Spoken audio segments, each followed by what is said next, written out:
Donc rebonjour, c'est encore Mouse0cast. Donc ça y est, j'ai mis la micro SIM. Pour votre info, avec le petit ustensile HTC, ça vous prend à peu près 30 secondes, donc c'est vraiment très pratique. Juste une chose que j'ai oublié de dire tout à l'heure, c'est que on a une batterie inamovible, c'est-à-dire qu'on ne peut pas l'enlever.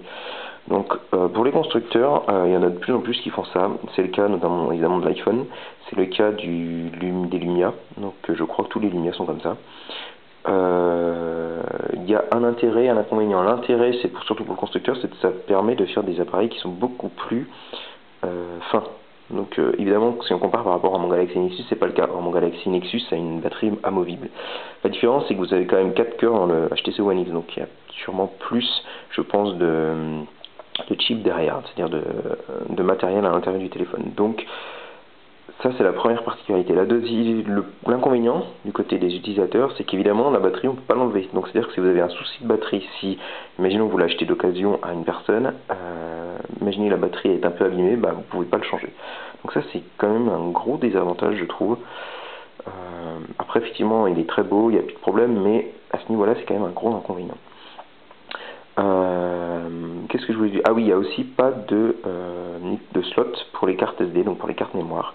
Ça, il y a deux raisons, il me semble, si je me souviens bien. C'est que la première, c'est que je crois qu'il y a beaucoup de constructeurs qui ont eu des problèmes sur les cartes mémoire.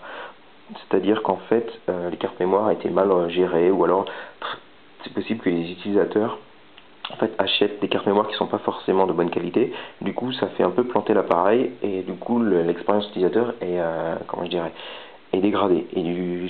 Et d'autant que c'est un élément que les constructeurs peuvent pas du tout gérer, puisque ça dépend principalement de l'acheteur. Si l'acheteur achète une bonne carte SD, il n'y aura pas de souci. S'il achète une mauvaise, bah voilà, l'expérience utilisateur sera mauvaise et le constructeur ne peut rien y faire. Donc voilà la raison de pourquoi maintenant de beaucoup de constructeurs ne mettent plus d'emplacement de carte SD. C'est notamment le cas de Google avec leur Galaxy ou avec leur Nexus, où le premier Nexus avait une carte SD et le second en avait une et le troisième en a pas. Voilà. Donc du coup, on a quand même une capacité de stockage de 32 Go sur ce HTC One X, plus les 25 Go portés par le partenariat avec Dropbox, donc ce qui est quand même pas mal. Alors maintenant, on va l'allumer, premier allumage, hein, donc en espérant qu'il y ait un peu de batterie, ce qui n'a pas l'air d'être le cas. C'est un peu dommage ça. Bon. Apparemment, il est complètement déchargé. Donc, je vous referai une vidéo quand il sera chargé. Bon, bah désolé, hein, cette vidéo, du coup, elle est un peu tronquée. C'est pas bien grave, je vais le charger, je vous dis dès que je refais une petite vidéo pour le premier allumage. Voilà.